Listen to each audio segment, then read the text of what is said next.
Halo Resmania, balik lagi di program Reps Talk. Nah kali ini Reps ID lagi main ke Oxy Gym.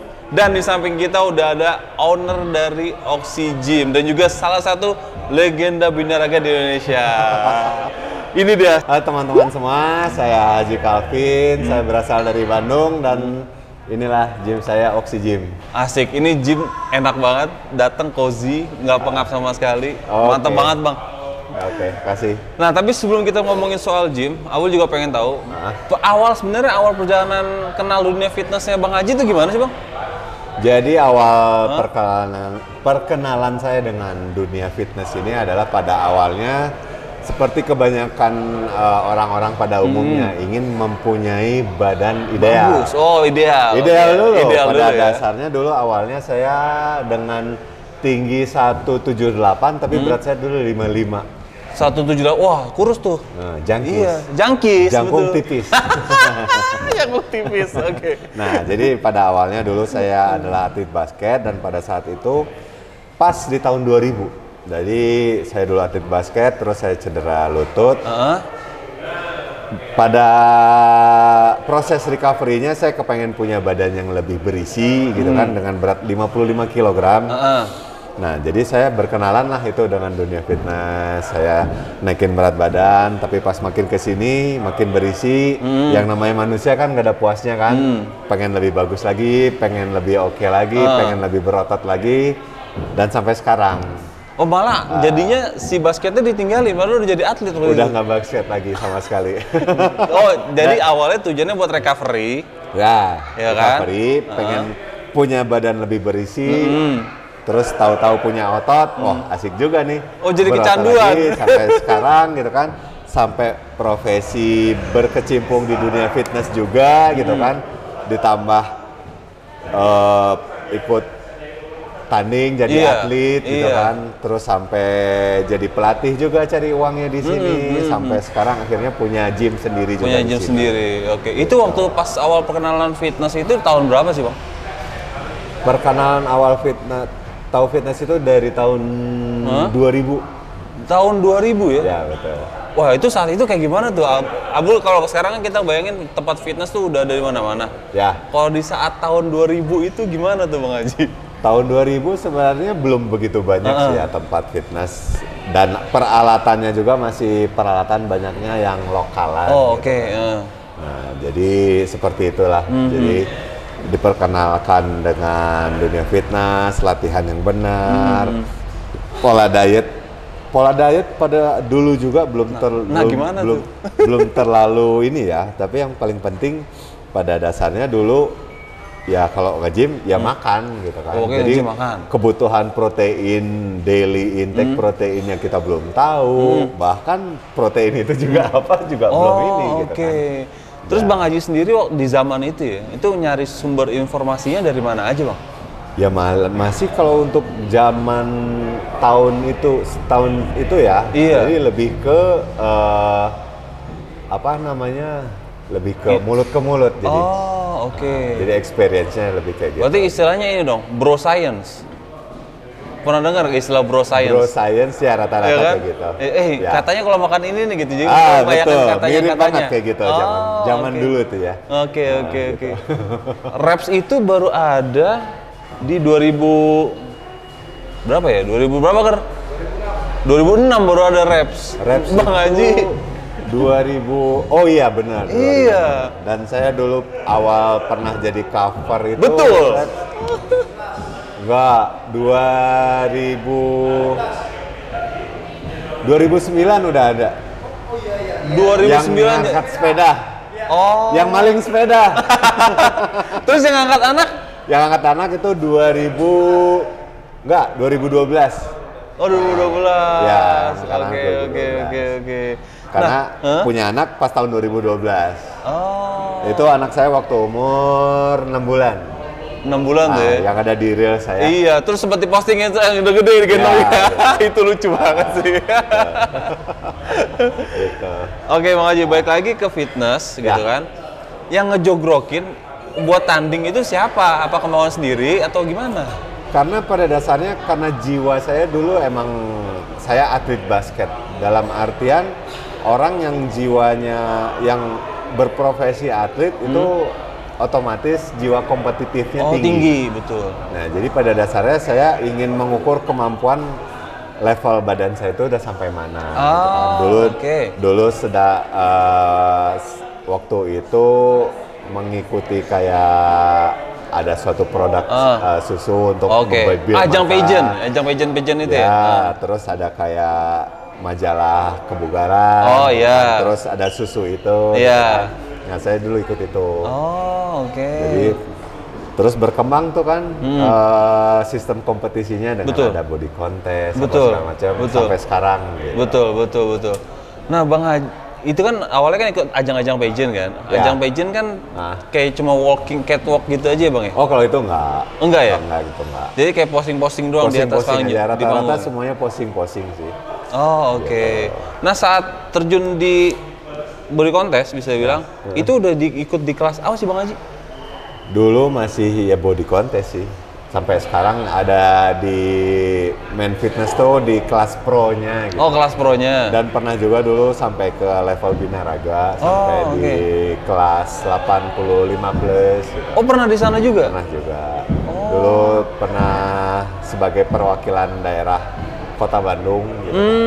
Baru sampai level sana dan terakhir turun di binaraga itu pada seleksi untuk tim PON Jawa Barat.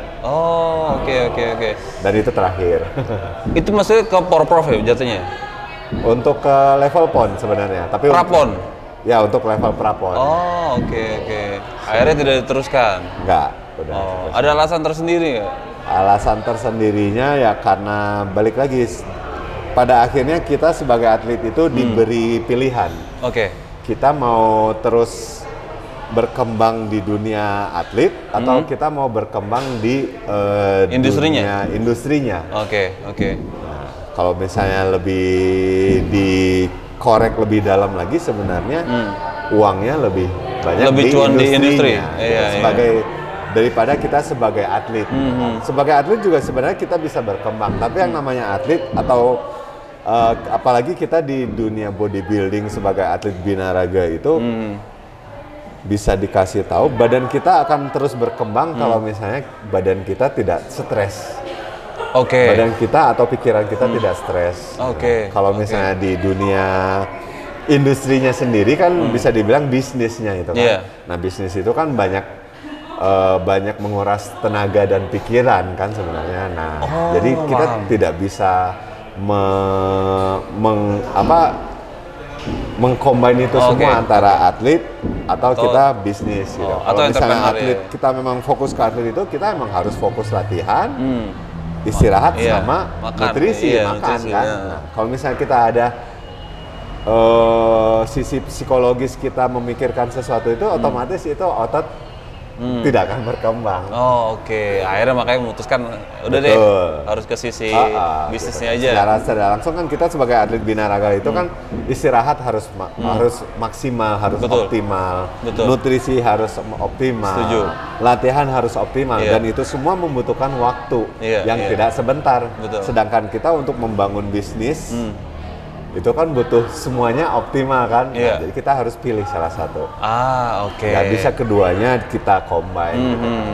Nah, saat memutuskan untuk menjadi pebisnis di industri ini fitness, sebenarnya ada kesulitan sendiri nggak sih? Karena kan bisa dibilang banting setir dari tadinya pelaku atlet sendiri, akhirnya ke pebisnis itu.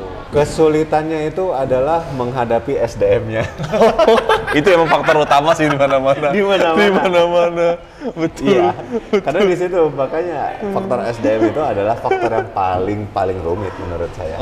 Dimanapun. Iya. Jadi kita di situ harus harus menghadapi karakter orang dengan sifat tertentu gitu kan, dengan watak tertentu. Nah, di situ kita benar-benar emang yang menguras bahkan tenaga dan pikiran gitu kan. Karena pada dasarnya kita untuk mengelola suatu bisnis, untuk membesarkan suatu bisnis itu kita nggak bisa sendiri kan. Kita harus berkolaborasi dengan orang gitu. Oh, oke. Karena kita kan punya keterbatasan tenaga dan pikiran juga kan. Iya. Ya. Jadi dalam untuk membesarkan suatu bisnis dan usaha tertentu itu kan kita butuh orang yang benar-benar mau bekerja sama-sama kita gitu kan. Iya, Nah, iya. itu faktor yang terpenting. Iya. SDM. SDM benar sih.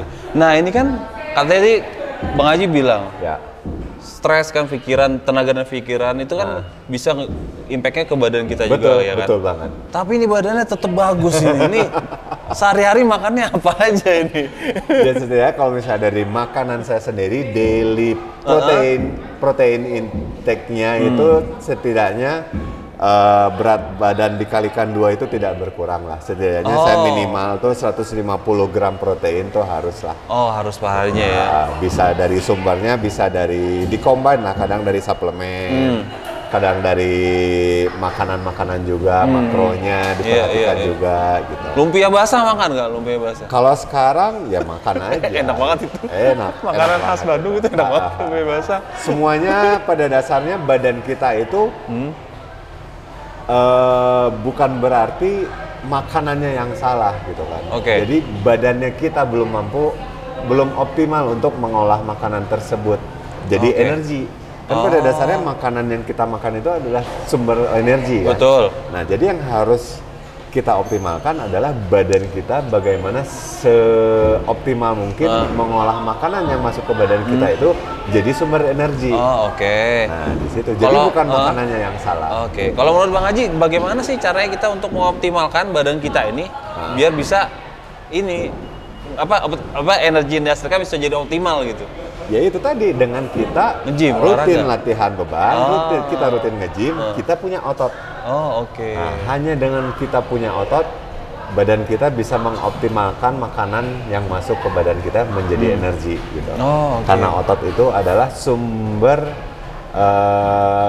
mesin pembakar lemak paling optimal di badan Paling optimal kita. ya. Oke. Gitu. Kalau dari Bang Haji sendiri, seberapa penting sih kita menjaga badan ini? Kan Bang Haji kan badannya terlihat terjaga kan. Ya. Orang awam juga ngeliat, wah mantap nih badannya nih kan. Nah itu gimana tuh? Nah jaga badan dulu nih gimana? Caranya biar seberapa penting? Seberapa penting karena semenjak saya mendalami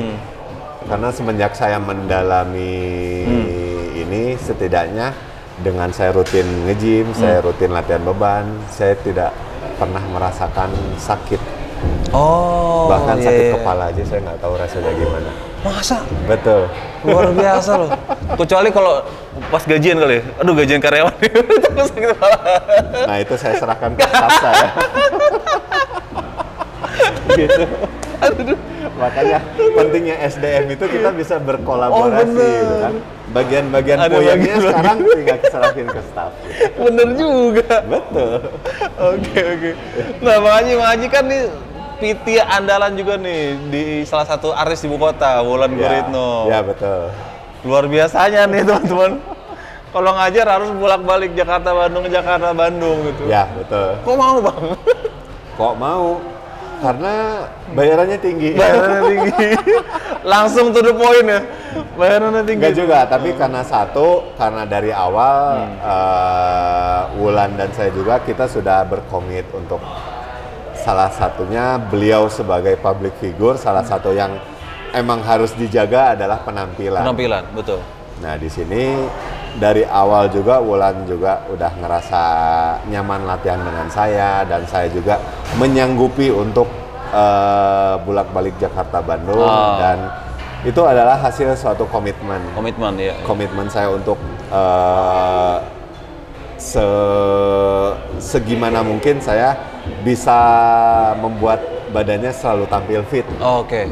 Nah, otomatis orang selalu punya badan fit itu udah pasti sehat kan. Iya. Dan itu suatu faktor yang sangat dibutuhkan beliau sendiri untuk menjalani aktivitasnya sekarang. Oh, oke. Dan itu diiringi dengan passion saya juga, gitu kan, dengan menyanggupi saya dengan perjalanan Bandung Jakarta. Sebenarnya tidak jauh. Tidak jauh. Cuma karena itu tadi, karena sudah passion gitu kan, karena sudah komitmen juga kan, balik lagi ke komitmennya kita gitu kan. Nah, terus dengan dibantu juga dengan beliau juga sebagai public figure di sini juga sedikit banyak membantu untuk berkembangnya karir saya industri ini. Gitu. Benar. Seperti itu. Iya. Gitu Mbak Bulan. sih. Bang Haji. Siap. Terakhir tanding itu kapan sih? Katanya baru-baru ini pernah nyobain. Ya kemarin tanding lagi. pas bulan Desember. Itu di pro. Itu langsung turun di pro. Dan kelas pro sekarang. Nah itu gimana? Kesannya gimana? Kan udah lama nggak tanding nih. Iya. Terus turun di pro. Jadi yang namanya dunia dan namanya zaman. Iya. Zaman itu kan berkembang. Jadi untuk klasifikasi atlet terutama kelas pro ya, makin berkembang sekarang. Betul. Dan yang saya tunjukkan itu masih yang jadul dan saya juga harus mengikuti perkembangan itu. Jadi untuk yang terakhir kali saya tanding itu pada dasarnya prestasinya tidak cukup membanggakan. Tapi di situ saya sebagai atlet juga berbenah gitu kan. Jadi untuk kedepannya mungkin saya harus mengikuti itu dan bisa lebih mengikuti klasifikasi tersebut dan berlatih lebih keras lagi. Oke. Jadi masih ada hasrat untuk tandingnya masih ada ya? Masih ada. Oke, terakhir nih Bang Haji nih. Ya, siap. Nanti kedepannya harapannya Bang Haji di industri ini mau ngapain lagi sih gitu? Karena semuanya udah ada nih.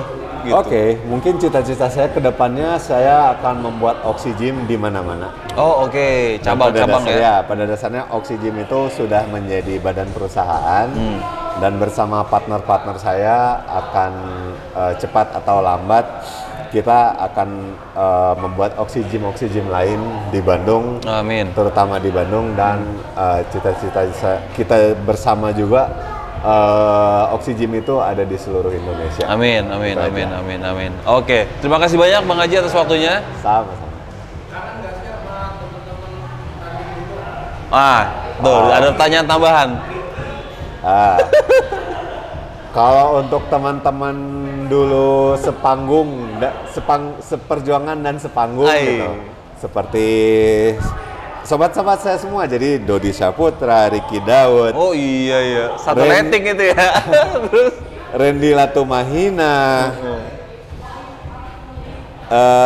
Siapa lagi Kar? Zaidan Aldo. Dulu namanya Zaidan Aldo. Sekarang berubah jadi Zaidan Alif. Itu orang namanya berubah-berubah mulu. Terus siapa lagi ya? Deddy Muzamil gitu kan, ada almarhum Rudi Tanjung gitu kan. Siapa lagi tuh ya, banyak ya. Yosep Pohan. Ya mungkin itu ya nama-nama yang masih saya tahu gitu kan. Kangen sih sama mereka gitu. Kangen ya. Mungkin suatu saat teman-teman Reps bisa mengakomodir untuk ada bukan pertandingan nostalgia gitu. Setidaknya ada eksklusif interview dengan atlet jadul. Boleh juga tuh. Itu saya tunggu banget. Dan saya adalah atlet jadul cabang Bandung. Aduh. Seperti itu paling. Oke Bang Haji, terima kasih banyak atas waktunya. Nah buat teman-teman Reps. semuanya yang pengen nge-gym bisa datang aja di Oxygym ya Bang Haji. Ya. Bertepatan Oxygym di Kota Bandung, Jalan Buah Batu 103 Bandung. Nah itu dia. Kalian juga bisa cek di Instagramnya di mana Bang Haji? Oxygym.co.id. Nah dan juga Instagramnya Bang Haji sendiri di mana? Betul. Haji Calvin. IG-nya di Haji Calvin. Haji Calvin. Ya. Oke. Itu dia tadi. Sampai jumpa di program Reps Talk berikutnya. Dadah semuanya.